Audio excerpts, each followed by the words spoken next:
Gênesis capítulo 3, do versículo 1 ao 3, diz assim: Ora, a serpente era mais astuta que todos os animais do campo que o Senhor Deus tinha feito. E esta disse à mulher: É assim que Deus disse: Não comereis de toda a árvore do jardim? E disse a mulher à serpente: Do fruto das árvores do jardim comeremos. Mas do fruto da árvore que está no meio do jardim, disse Deus: Não comereis dele, nem nele tocareis, para que não morrais. Então hoje nós vamos começar uma nova série, uma minissérie, eu imagino, chamada Lições do Éden. Lições do Éden.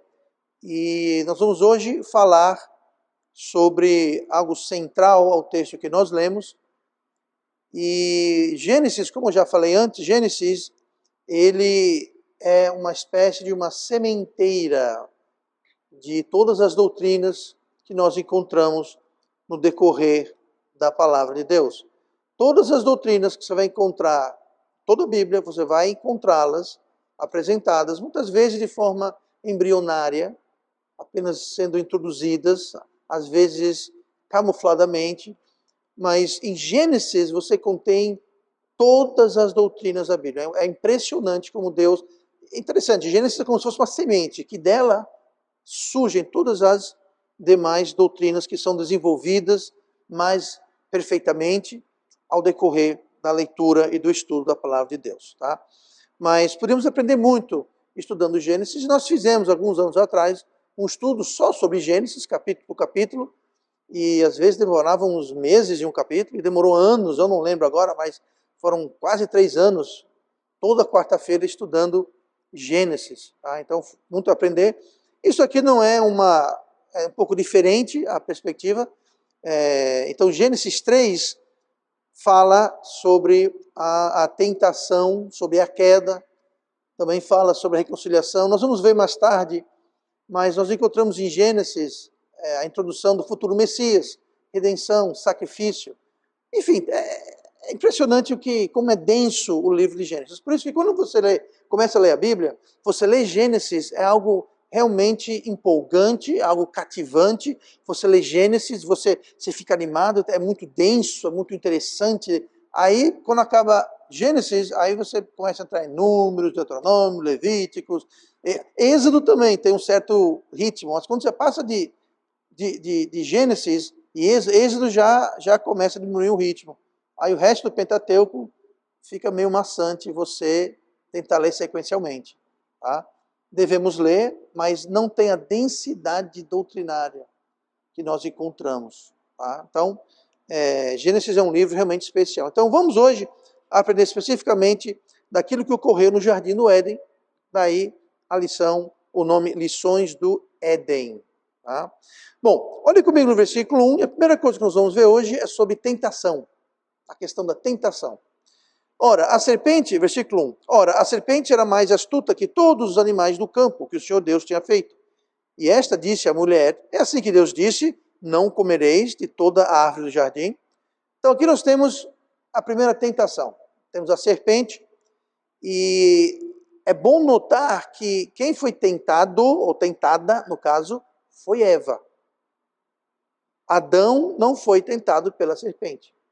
Agora, nós não sabemos se a serpente tentou tentar Adão, se ela fez uma tentativa e foi recusado por Adão. Não estou dizendo que foi isso que aconteceu, estou dizendo que a gente não sabe. Talvez ela foi para Adão, não teve sucesso, aí foi para Eva. Ou se de repente ela foi diretamente para Eva, achando que Adão não ia cair na conversa, ia cair no papo. Não sabemos, tá? Mas quem tentou a serpente, veja só. Quem tentou Eva foi a serpente, que é o diabo. Lá em Apocalipse, capítulo 12, versículo 9, faz referente à serpente. E está assim: E foi precipitado o grande dragão, a antiga serpente, chamada o diabo e Satanás, que engana todo mundo.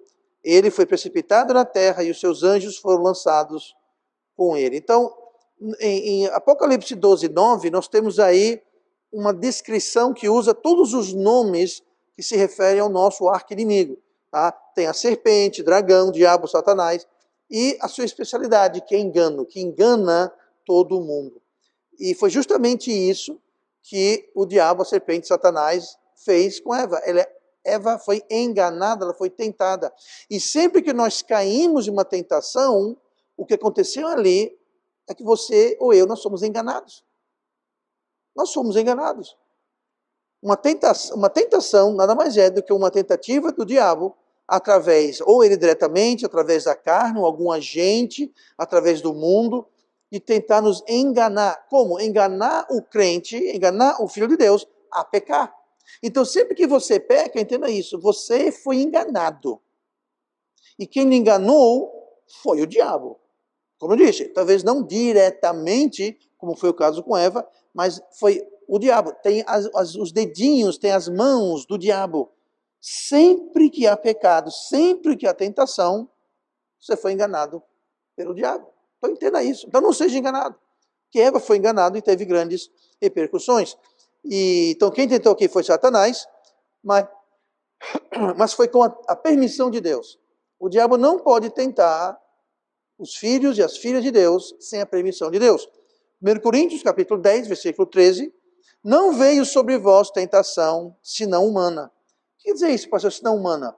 Uma tentação que é comum para toda a humanidade. Então, você nunca vai ter uma tentação, você vai dizer assim, rapaz, essa tentação é só eu, é única para mim, é exclusiva. Eu fui a primeira pessoa a ser tentada nessa área. Não, não foi. Tá? Não há tentação senão humana. Ou seja, toda tentação que há é natural para a condição humana. Seja lá o que for. Tá? Então não tem nenhuma novidade. Nós não somos especiais e Satanás preparou uma tentação especialmente... Não, é da condição humana. Tá? Não veio sobre vós a tentação senão humana, mas fiel é Deus, que não vos deixará tentar acima do que podeis. Antes, com a tentação, dará também o escape, para que a possais suportar. Então, sempre que a gente peca, número 1, nós somos enganados, número 2, foi uma escolha. Porque a Bíblia está dizendo que quando nós somos tentados, se for uma tentação que nós não temos como suportar, nós não temos condições de ser vitoriosos contra essa tentação, Deus fala assim, para aí, essa não. Essa não. Por quê? Porque Ele é fiel. Então, quando nós somos salvos, Deus coloca as suas asas de proteção e Ele não deixa passar uma tentação que Ele sabe na sua onisciência, na sua sabedoria. Ele sabe que nós não temos condições, nós não temos maturidade, talvez, nós não temos força, talvez. Estamos num momento que talvez nós não possamos suportar aquela tentação. Então, a gente vai cair, nós não temos como suportar aquilo. Então, Deus para e fala, opa, pode parar, essa não. Essa não estou permitido. Então, sempre que nós somos tentados, veja o engano. O diabo quer enganar eu e você, achar que nós não temos condições de suportar. Mas se nós não temos condições de suportar, então Deus está sendo infiel e mentiroso. Porque Ele fala que Ele é fiel e Ele só vai deixar a tentação passar por sua autorização se a gente tem condições. Então, é realmente uma escolha e por isso que nós somos enganados. Nós somos enganados a acreditar que a gente não teve escolha, não teve força, a gente não tinha como suportar, foi o jeito de fazer o quê? Foi o jeito de fazer o quê? Nada. Tinha como suportar, havia o escape. Deus permite a tentação para que possamos suportar, e aqui fala, antes com a tentação, dará também. Deus vai dar o escape, Deus vai dar a saída, Deus vai dar o livramento. Agora, se a gente foi enganado, a gente quer, porque quer fazer aquilo, então não tem escape que funcione. Se a gente se recusa a enxergar, se recusa a tomar o escape que Deus está dando, como é que você sabe que Deus está dando? Porque se tem tentação, tem escape. Se não tem escape, então não tem tentação. Aí que vem o engano. Satanás engana. Gente, Satanás enganou 1/3 dos anjos que estão na presença de Deus. Se ele engana os anjos que estão no céu, na presença de Deus, tu acha que ele é capaz de enganar a gente? Claro que ele é. Mas nós não precisamos ser enganados. Nós podemos procurar o escape. Então, tentação em si, ela não é pecado. E tentação não é desculpa ou permissão para pecar. Bom, se eu estou tendo essa tentação, então Deus permitiu. Se Deus permitiu, então é porque é a vontade dele. Não faça essa loucura de pensar assim. Deus permitiu porque ele sabe que você pode sustentar, você pode suportar, você pode vencer, e junto com isso ele dá uma saída. Então, a tentação não é desculpa ou justificativa para pecar. E nem tampouco ser tentado é pecado. Mateus 4, versículo 1. Então foi conduzido Jesus pelo Espírito ao deserto para ser tentado por quem? Pelo diabo. A antiga serpente, o dragão, Satanás, que engana o mundo inteiro. Então você veja como Jesus foi tentado. Jesus pecou? Não. Então ser tentado não é pecado. Agora, o diabo fez o que com Jesus no deserto? Tentou enganá-lo. Se você é o Filho de Deus, diga para essas pedras se transformarem em pão. Ele falou, nem só de pão o homem viverá. Se os filhos de Deus se prostrem e me adorem, e eu lhe darei a glória do mundo. Adorarás o Senhor teu Deus, não te trará o Senhor. Ou seja, ele tentou enganar o próprio Deus com a palavra de Deus. Olha a cara de pau, a audácia do diabo. Só que ele não conseguiu enganar Jesus, porque Jesus é Jesus, Jesus é Deus, Jesus é divino, então não tinha como enganar Jesus, mas ele tentou. E se ele tentou enganar Jesus, se ele tentou tentar Jesus, não pense que somos isentos. Se você está pensando assim, rapaz, eu nunca mais fui tentado, eu acho que o diabo esqueceu de mim, eu acho que o diabo... Vá pensando assim. Se você pensa assim, é porque você está sendo tentado, está caindo na tentação, está pecando e não está nem percebendo. Pense no engano. Você está pecando, está sendo enganado, achando que não vai pecar. Mas sabe uma coisa? Está pecando do mesmo jeito. E o salário do pecado é a morte. Então, não é pecado ser tentado, mas não é por isso que é uma desculpa. Tá? O grande problema da tentação é que o diabo ele tem um aliado, um forte aliado. Lá em Tiago, capítulo 1, versículo 14, diz assim, mas cada um é tentado, quando atraído e engodado pela sua própria concupiscência. Aqui fala que cada um é tentado, ou seja, eu e você, nós somos tentados quando somos atraídos e engodados. Engodado quer dizer enganado. Pela nossa própria concupiscência. Concupiscência é um desejo, uma vontade errado. Seja lá o que for. Pode ser rebeldia, pode ser coisa, desobediência, pode ser drogas, pode ser álcool, pode ser fornicação, pode ser adultério, pode ser roubo, pode ser inveja, enfim. Mas note a sua própria concupiscência. Em outras palavras, nós temos isso. Essa concupiscência, nós temos. E esse é o grande aliado de Satanás, o nosso coração. O nosso coração é um grande aliado de Satanás. Jeremias 17, versículo 9. Enganoso é o coração. Note, o diabo é o quê? Engana todo mundo, ele é enganoso. Tiago 1,14. Cada um é tentado quando atraído e engodado, ou seja, enganado. Aí fala em Jeremias 17, versículo 9, é enganoso. Veja só como enganoso. O diabo é enganoso, nosso coração é enganoso. Nós somos enganados pela nossa concupiscência, nossa própria concupiscência. Não foi ninguém que botou lá, não foi o diabo que botou. É próprio da gente, já está lá. Tá? Enganoso é o coração, mais do que todas as coisas, e perverso. Quem o conhecerá? Então o coração, ele é enganoso e perverso. Sabe o que também é perverso? O diabo é perverso e enganoso. Então ele encontra uma certa ressonância com o nosso coração, que é enganoso e perverso. Então ele está em casa, ele está na mesma frequência. Ele é enganoso, ele é perverso, nosso coração é enganoso, nosso coração é perverso. Então ele tem uma linha direta, um aliado, forte aliado. E é no nosso coração que habitam as nossas próprias concupiscências. Para ter uma pequena amostra, é só você em Gálatas 5 e ver ali a lista das obras da carne. Está tudo lá descrito certinho. Aquilo está lá, no seu e no meu coração. Já está lá, é próprio da gente, da natureza humana. Então o diabo ele vai usar isso. Então não precisa ele vir e colocar a concupiscência, porque nós já temos nossa própria concupiscência que nos engana e nos atrai. Então ele tem um forte aliado.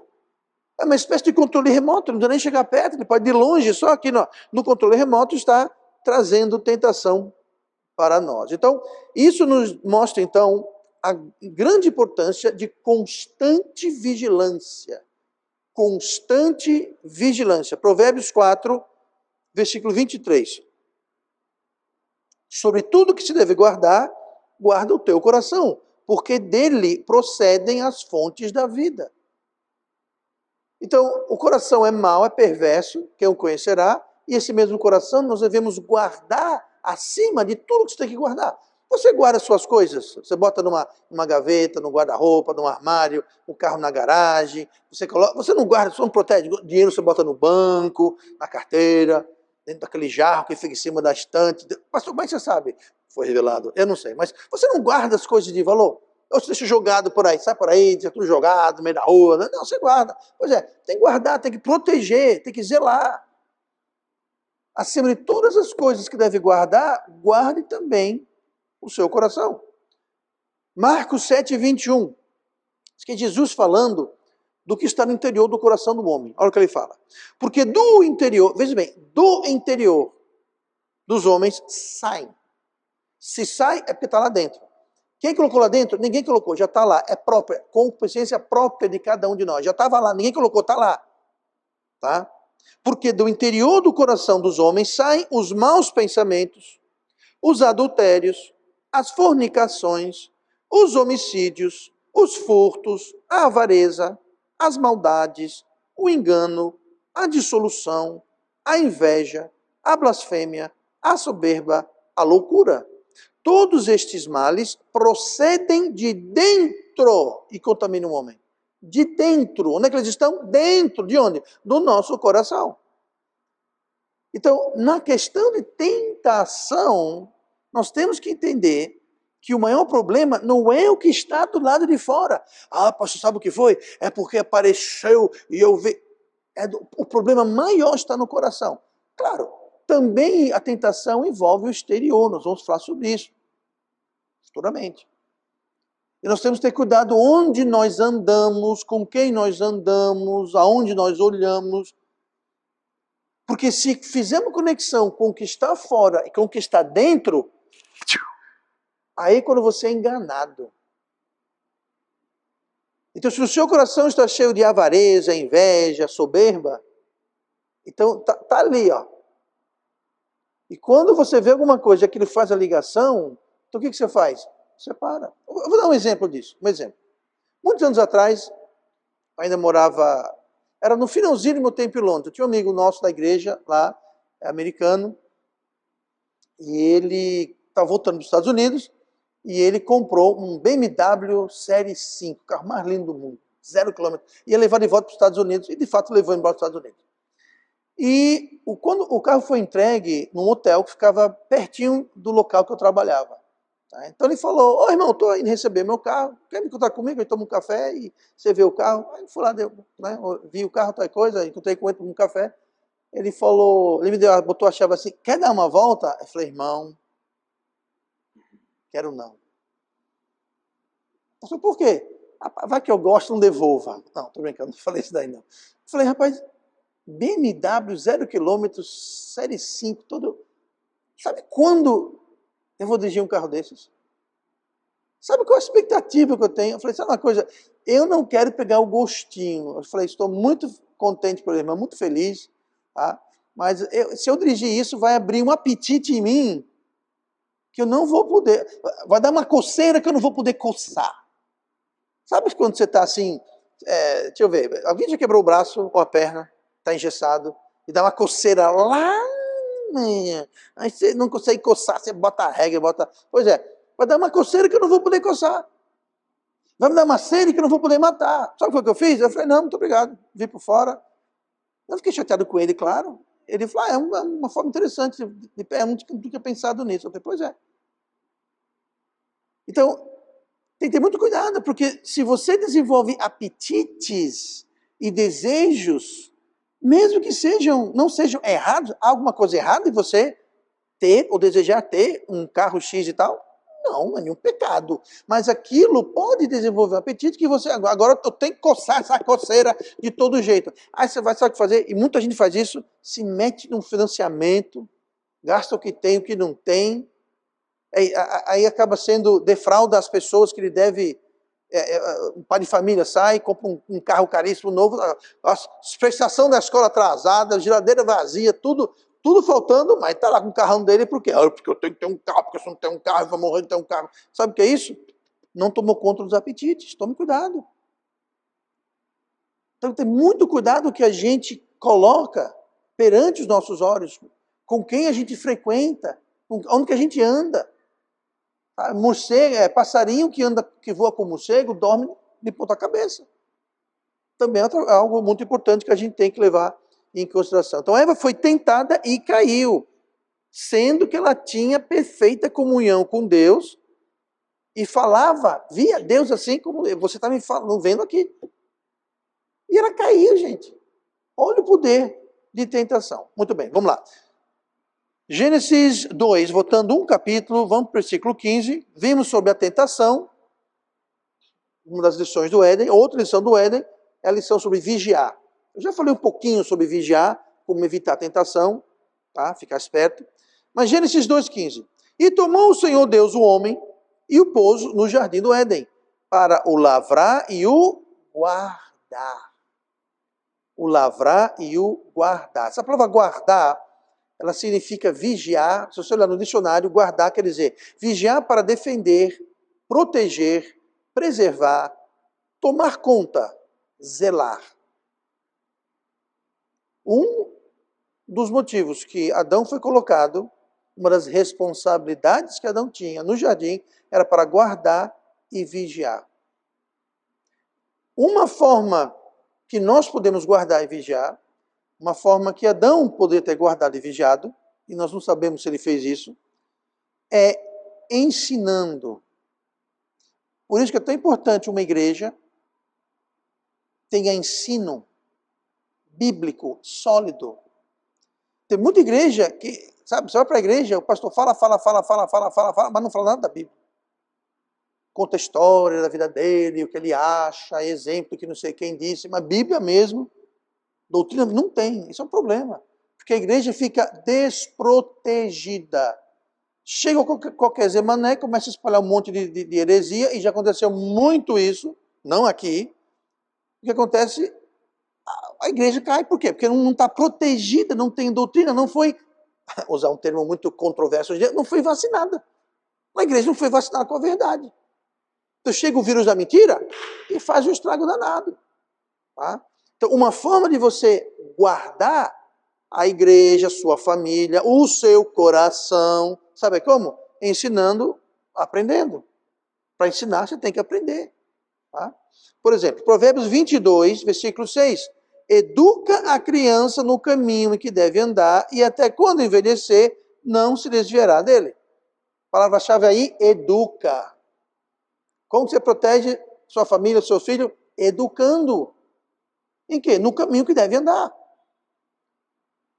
E a verdade é que todos nós, todo pai, está educando o seu filho em um caminho. Agora, se é o caminho que ele deve andar ou não, vai depender se está sendo treinado, educado na palavra de Deus, e não no que a pessoa acha. Não, eu acho que não tem problema, eu acho que pode, eu acho que isso, tudo bem, você pode achar o que você quiser.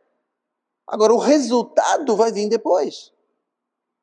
E como eu falei outro dia, o mundo não gosta do que o mundo produz. Sabia disso? O mundo não gosta do que o mundo produz. E o mundo tenta consertar e remediar isso com leis, com programas, com isso. Gente, você não tem como consertar aquilo que você está quebrando. Então, educa a criança. João 14, versículo 26. Mas aquele Consolador, o Espírito Santo, que o Pai enviará em meu nome, este vos ensinará todas as coisas e vos fará lembrar de tudo quanto vos tenho dito. Como é que Deus guarda e protege a sua igreja e o seu povo? Ele manda o Espírito Santo para o quê? Ensinar. Ensinar o quê? A verdade, tudo quanto eu vos tenho dito. Ensinar os ensinos de Jesus. Então, nós temos que ensinar, temos que aprender primeiramente, mas temos que ensinar. Ensinar é uma forma de guardar, é uma forma de proteger. Nós não sabemos o que Adão ensinou, se ele ensinou, ou quanto Eva aprendeu, que tem outro detalhe. O ensino é uma faca de dois gumes, é uma moeda de dois lados. Tá? É meio redundante, eu nunca vi a moeda que tenha mais do que dois lados, mas enfim. Mas são dois lados. Eu posso ensinar. Mas eu posso ensinar, mas se não tem ninguém aprendendo, ou porque não está presente, ou porque não está escutando, ou não está prestando atenção, ou porque decidiu que não vai fazer, de pouco adianta eu ensinar. Vou dar um exemplo. A Bíblia fala que a igreja de Corinto tinha os melhores professores. Tinha Paulo, teve Pedro, teve Apolo, teve etc. Um bocado de gente que ensinaram lá. Os melhores e os maiores. E era uma igreja infantil, imatura, carnal, problemática. Mas tinha os melhores ensinadores da época da palavra de Deus. Poderosos, que fizeram grandes obras em outras igrejas. Mas lá em Corinto, foi um desastre, que a igreja parece que não andava, não aprendia. Por quê? Porque o ensino é duplo. Alguém tem que ensinar e alguém tem que aprender. Então, se a criança aprende, ela não vai deixar o caminho. Agora, se a criança não aprende, muita gente fala, pastor, mas isso daí, eu conheço alguém que ensinou e o filho... Bom, eu falei sobre isso quando fizemos o curso sobre disciplina, né, no lar, né, atalhos do atraso no lar e aquela coisa toda.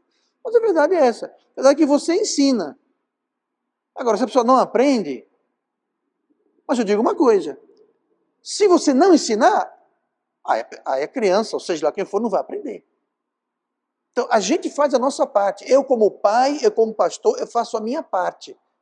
Se a igreja, se as pessoas não querem aprender, eu fiz a minha parte. O que ninguém vai dizer é, chegar no céu, o pastor nunca ensinou isso. O meu pai nunca disse isso. Não, eu ensinei, eu falei. Como pastor, como pai, eu ensinei. Agora, se a pessoa vai não fazer, aí eu não posso fazer nada. Entendeu? Então, não sabemos se Adão foi omisso em não ensinar. Não sabemos. Estou dizendo que ele foi omisso ou não. Nós não sabemos. Ou se ele foi correto em ensinar e Eva não aprendeu. Ou tem outra coisa. Se Adão ensinou demais. Como assim, pastor? Talvez Adão ensinou além do que Deus tinha ensinado a ele. Eu sempre digo isso. Nós nunca devemos ir além ou ficar aquém da palavra de Deus. Não podemos deixar nada de fora e nem falar o que Deus não falou. Por mais interessante ou bonitinho que a gente acha que aquilo é, se Deus não está falando, então Deus não está falando. Então não devemos ir além nem ficar aquém. Tá? Essas duas coisas. Olha o que houve aqui.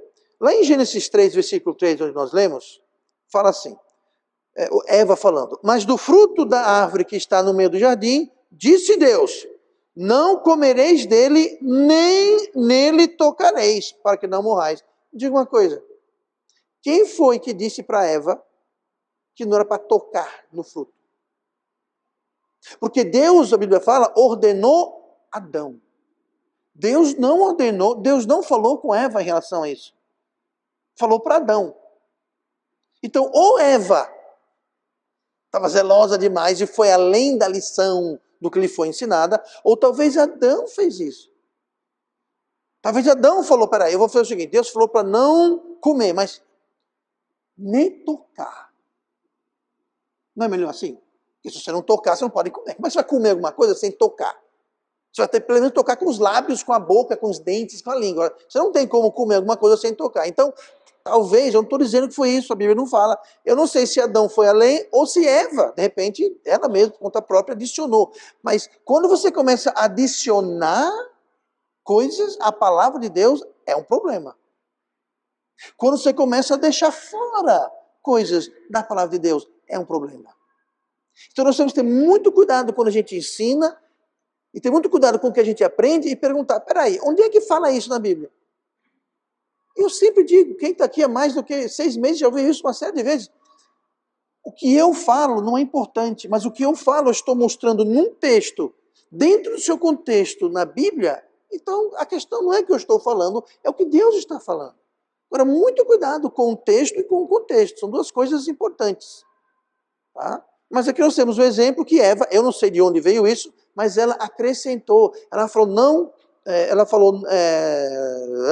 não comereis dele, nem nele tocareis. Olha o que foi que Deus falou para Adão em Gênesis 2,16. E ordenou o Senhor Deus ao homem, dizendo, de toda árvore do jardim comerás livremente, mas da árvore do conhecimento do bem e do mal, dela não comerás, porque no dia que dela comeres, certamente morrerás. Deus só falou, não coma. Ah, pastor, mas não coma, não toque. Pois é, parece que é um detalhe, mas é um detalhe importante. Se você vê quando Deus mandou o povo judeu construir o templo, ou o tabernáculo, ele não falou, faça aí uma tenda. O tabernáculo é uma tenda. Ele não falou, faça uma tenda. Faça uma tenda aí bota lá dentro a arca. Sim, arca, faça aí uma arca aí, de qualquer jeito. Gente, você vai lá e você lê, era altamente detalhado. O tamanho, quantas camadas, do que eram as camadas, as cores, a decoração, o material, tudo era altamente detalhado. No templo, a mesma coisa, o tamanho, vai ter essa altura, essa largura, tantas pilastras, na tenda vai ter tantas... como é que chama o pau, né? A barraca tem o pau da barraca. Quantos paus vai ter? De que madeira vai ser? Que grossura vai ser? Que altura vai ser? A corda vai ser X? O incenso vai ser um incenso feito disso, nessas medidas. Você vai decorar a arca assim, vai colocar... Era totalmente detalhado. Por quê? Porque o nosso Deus é um Deus de detalhe. Ele não fala, faça aí como vocês quiserem. Não, ele detalha. Então, se você quer a bênção de Deus, a proteção de Deus, quer guardar o seu jardim do Éden, então preste atenção nos detalhes. Porque é uma forma de você guardar. Mas eu acho, não interessa o que você acha. Teve um caso, e Davi ficou revoltado com isso. Estava levando a arca de volta para o templo. E não podia ninguém tocar na arca. Senão morria. Aí colocaram a arca numa carroça, colocaram uns bois lá, estavam puxando. Aí parece que um boi tropeçou, passou num buraco, uma pedra, a arca ia caindo na carroça, o pessoal foi lá, segurou a arca, morreu tudinho. Mas a arca ia cair. Deus falou, não toque na arca. Tocaram, morreram, pai. Nossa, mas como Deus está ensinando uma lição, gente. Moisés, depois que tudo que Moisés passou, Moisés não entrou na terra prometida. Por quê? Porque Deus falou, fale a rocha, ele foi lá e bateu com o cajado na rocha. Só por causa disso, a quem muito é dado, muito é cobrado. Então, vamos ser detalhistas, gente. Nós temos que ser detalhistas. No que a gente aprende, no que a gente ensina, no que a gente faz. Por quê? Porque é uma forma da gente guardar o nosso jardim. A tarefa do homem foi guardar, lavrar e guardar o jardim. Então, você quer guardar o seu jardim? Então, guarde, ensinando e aprendendo. Tá? Outra forma de manter é você atacar e tirar o perigo. Se tem alguma coisa que está ameaçando o seu jardim, ataque. Então, onde é que estava Adão? A serpente chega numa boa lá. E outra coisa, a serpente, a gente vê serpente é cobra, né, que anda no chão. Mas a serpente, na realidade, a Bíblia fala que era um animal do campo. Animal do campo, é o quê? Tem perna, tem pata. Tem gente que acha que era uma espécie, isso não está na Bíblia, mas no Novo Testamento chama o Satanás de a potestade do ar. Tem gente que acha, já levantou a hipótese, que era uma serpente, era um animal que não só era do campo, voava. Se vê até algumas ilustrações antigas que tem uma serpente com umas asinhas voando. Mas é que está, animal do campo, então seria mais parecido com Pégasus. O que é o Pégasus? O cavalo alado. Era um animal do campo, 4 patas, que voava. Tá? A Bíblia não fala isso, mas fala o seguinte, quando Deus condenou e amaldiçoou a serpente, ele falou, agora você vai rastejar e comer o pó da terra. Bom, se a serpente já não é uma serpente como nós conhecemos hoje, que já rasteja e come o pó da terra, porque Deus, não faz sentido Deus falar, agora você vai rastejar. A serpente dizer, grande coisa, já rastejo. Ou seja, ela não rastejava. Ela tinha, não sabemos, animal do campo, a Bíblia fala. Nós lemos aqui, inclusive, no versículo 1, né? A serpente era mais astuta de todos os animais do campo. Do campo quer dizer do pasto, da planície. Isso quer dizer essa palavra campo. Quando você fala animal do campo, você não pensa numa cobra. Com certeza tem cobra no campo, mas não rastejando. A gente pensa uma girafa, numa zebra, num cavalo, numa gazela, sei lá. Tá? Mas enfim.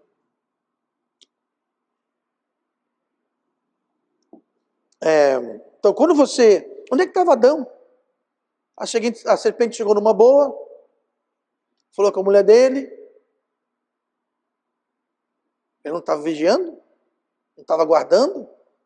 Não estava ligado no que estava acontecendo? Foi ele omisso? Quem sou eu para julgar? Só estou fazendo perguntas. Mas aqui vou dar um exemplo, 1 Samuel 17. O que deve ser feito com perigo? Se você é um pastor, eu falo um pastor de ovelhas, um pastor caprino, tá? No sentido literal, como Davi era. Vou ler aqui do que Davi falou para Saul. 1 Samuel 17, versículo 34 e 35. Então disse Davi a Saul: teu servo apacentava as ovelhas de seu pai, e quando via um leão e um urso, e tomava uma ovelha do rebanho, eu saía após ele e o feria, e livrava da sua boca. E quando ele se levantava contra mim, lançava-me mão na barba e o feria e o matava. Sabe o que você faz com perigo? Aqui tem um perigo, leão, urso no rebanho, é perigo. O que Davi fazia? Ele partia para cima. Davi, adolescente, não era muito alto, baixinho. Eu tomava conta das ovelhas do meu pai. Quando via um urso ou um leão e carregava uma ovelha, então que pena, uma ovelha menos. Eu ia atrás. Eu ia atrás e tirava a ovelha da boca do leão, da boca do urso. E quando o urso vinha para cima de mim, eu ia para cima dele e eu o feria e eu o matava. Isso que nós devemos fazer com perigo. Algo que traz perigo para o seu jardim deve ser atacado, defendido, retirado, extirpado. Não pode permitir presença e ameaça de perigo dentro do seu jardim. Seja o jardim, sua igreja, o seu lar, a sua vida, o seu coração. Tem alguma coisa, tem algum leão, algum urso lá no seu coração? Tire, extirpe, arranque, tire. Não fique, oh, que fofinho, que bonitinho, um lanchinho. Não faça isso. Não faça isso. De alguma forma, a serpente entrou no jardim, fez o que fez e Adão... Adão ainda aceitou o fruto que Eva levou para ele. E comeu do fruto. Enfim, outra forma é essa. Não pense que ursos e leões da vida estão de brincadeira. Se tem um urso, tem um leão, tem alguma coisa que ameaça o teu jardim, tire, arranque, ataque, batalhe, lute. Não se entregue. 1 Coríntios 15, 33. Não vos enganeis, as más conversações corrompem os bons costumes. Vigiai justamente e não pequeis, porque alguns ainda não têm o conhecimento de Deus, digo para vergonha vossa. Vigiai justamente e não pequeis. Em outras palavras, não vigiar, esse justamente é vigiar com justiça. Vigiai justamente, vigiai com justiça. Esteja com a justiça ligada.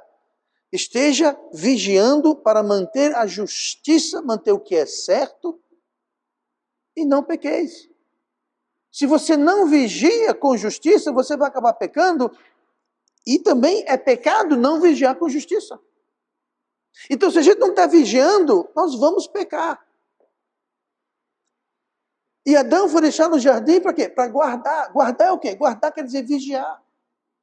Então a nossa tarefa é estar constantemente vigilantes. Constantemente vigilantes. Essa palavra más conversações, não vos enganeis. É engraçado, engano. Quem é o pai do engano? Para a mentira, diabo. Não vos enganeis. As más conversações corrompem os bons costumes. Vamos ver. O que quer dizer más conversações? É ficar no tique, conversa ruim, na fofoca, Não, não é isso. As palavras más conversações, essa frase é a frase grega kakos homilia. A palavra kakos quer dizer ruim ou mal. Por exemplo, se você fala cacofonia, o caco vem de cacos. O que quer dizer cacofonia? É um som ruim, é um monte de gente cantando, tocando instrumento, está tudo fora de distonia, fora de harmonia, um toca uma coisa, outro toca outra coisa, aquele barulho, aquele lixo sonoro, uma cacofonia. Pois bem, Homilia, que é a segunda palavra, significa, não é bem comunhão, é ter uma ligação, é você ter um relacionamento, é você ter companheirismo, tipo amizade. Homilia é uma espécie de amizade, é uma ligação. Então, quando eu falo as más conversações, essa palavra conversação significa os maus relacionamentos, as más amizades, as más companhias. Você anda com más companhias, isso vai corromper os seus bons costumes. Então, você é uma pessoa que tem bons costumes. Você se comporta bem, você tem hábitos bons, você é uma pessoa honesta, como deveria ser. Só que você começa a ter más companhias, más conversações, cacohomilia. Os seus bons costumes vão ser corrompidos. Por isso, pais e futuros pais, cuidado com quem os seus filhos andam. E adultos, cuidado com quem você anda. As más conversações, as cacomilias, as más companhias corrompem os bons costumes do pai, do filho, da mãe, de quem seja. O seu filho começa a andar com as más companhias, logo, logo você vai ver o resultado. Os bons costumes serão corrompidos. Eles vão ter agora o quê? Maus costumes. Você mesmo. Depois do trabalho, a gente sai com os colegas lá, a gente vai tomar uma, a gente vai... Não, mas eu não vou beber não. Eu vou tomar Guaraná. Hoje é Guaraná, amanhã já não é mais Guaraná. Por quê? Porque as más conversações corrompem os bons costumes. E para você ter mau relacionamento, não precisa ser nem físico mais. Hoje tem internet. Você pode se relacionar com todo tipo de perversidade, maldade, estando quilômetros e centenas de milhares de quilômetros distante. Pode falar com pessoas que... Sabe o que é isso? Más conversações, as más companhias. Você pode ter companhia com pessoas que você nem sabe se aquilo é homem, se é mulher, se é mineral, vegetal. Você não sabe com quem está falando. Se é um bandido, se é... ele falou que é ontem. Outro dia alguém mandou uma coisa para mim, isso aqui é um pastor tal. Tu sabe se o cara é pastor? O cara se autodenominou pastor. Sim, o cara é pastor. O cara é o quê? Muita gente, sabe, diz que é isso, fala um monte de besteira. As más companhias corrompem os bons costumes. As más conversações, as cacomilias. Então, ter muito cuidado. Essa questão de vigiar, de proteger. Tá? Cuidado com quem você anda, aonde você anda, você, os seus filhos. E se você pensa que, não, eu sou isento, eu sou muito forte espiritualmente, já está enganado, para começar. Já é sinal de engano. Se você acha que pode ter más conversações, aquilo não vai te influenciar, você já está enganado. Já está meio engolido já. Já está fisgado. Muito cuidado, muito cuidado. Isso vale para mim, para você, para o seu filho, para quem seja. Tá? Ninguém está além disso. Por isso que a Bíblia fala, não vos enganeis. O diabo geralmente, em 99% dos casos, ele manda alguém. Ele manda alguém. 1 Pedro 5,8. Sede sóbrios, vigiai. Mais uma vez, o quê? Vigiai, guardar.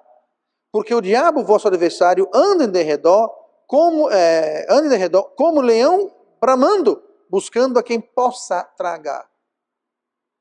Ele vai tragar você e eu, se a gente estiver desguardado, não vigiando, não vigilante. Tá? Então vigie, não só você, mas vigie o seu coração, o coração dos seus filhos, o coração do seu esposo, da sua esposa, ajude a vigiar. Aceite ou ajuda. Filhos, adolescentes, aceite. Quando seu pai fala, não ande com essa turma, eu não quero você com amizade com esse menino, com essa menina. Ouça, aceite. Aceite. Quando sua esposa, seu esposo dá um palpite, rapaz, não faça isso, não age assim, não ande com ele. Aceite. Não vos enganeis, não ache que você está além. Deus coloca o pastor, pais, esposas, esposos, irmãos, é para avisar, para vigiar. Tem muita coisa que você não enxerga, mas que o seu esposo, sua esposa, seu pai, sua mãe, seu pastor está enxergando, está avisando. Não quer saber não, Tudo bem. Você não está vigiando. E você é um daqueles que o diabo pode tragar. Ele vai Para mim, ele vai dar um bocado, ele vai te morder, atacar. Quem ele pode, quem ele não pode, ele não vai. E sabe quem ele pode? Quem não escuta os avisos, quem não usa os outros olhos que Deus coloca na vida deles, que faz assim, ó, não quero saber. Sabe de uma coisa? Tudo bem. Para mim, tudo bem. Não é minha vida. Eu vigio a minha vida. Eu não posso vigiar a vida de mais ninguém. Só dos meus filhos, quando estou em casa, obviamente, depois que crescem, eu posso vigiar, porque aí eles começam um novo ciclo, né? Uma outra família, aí eles têm que vigiar. Então, eu vigio minha vida, a vida da minha esposa e a vida das minhas filhas, quando elas moravam na minha casa. Porque depois que sai de casa, bom, aí já, como eu disse, aí cada um se vigia por si mesmo. Mas eu não posso vigiar. Eu posso vigiar e avisar, mas eu não posso ativamente estar envolvido vigiando o seu jardim. Tá? Posso ajudar, posso avisar. Quem tem ouvidos para ouvir, ouça. Quem não tem, aí vai ter que aprender dando cabeçada. E muita gente nem dando cabeçada aprende. Mas aí já é outra conversa, para outra mensagem, para outra hora. Tá? Então, cuide com quem andam os seus filhos, quem são os amigos deles, os colegas, como são os seus amigos, seus colegas. O que é assistido na televisão, na internet, que estão ouvindo. Podemos proteger nossos filhos não normalizando o pecado. Não torne o pecado algo normal e aceito. Porque você está ativamente ensinando os seus filhos que é normal. Você não está fazendo um favor, você está fazendo um grande desfavor. Então, guarde o jardim que Deus lhe deu. Guarde, vigie, proteja. Resumindo, as palavras mais esperadas da noite. A condição humana não mudou desde o Éden. A palavra de Deus não mudou desde o Éden. Por isso que a Bíblia, a palavra de Deus, é tão atual. E nós podemos aprender desde os primórdios da existência humana, desde os primórdios da palavra de Deus, desde o jardim do Éden. Podemos aprender as lições do Éden.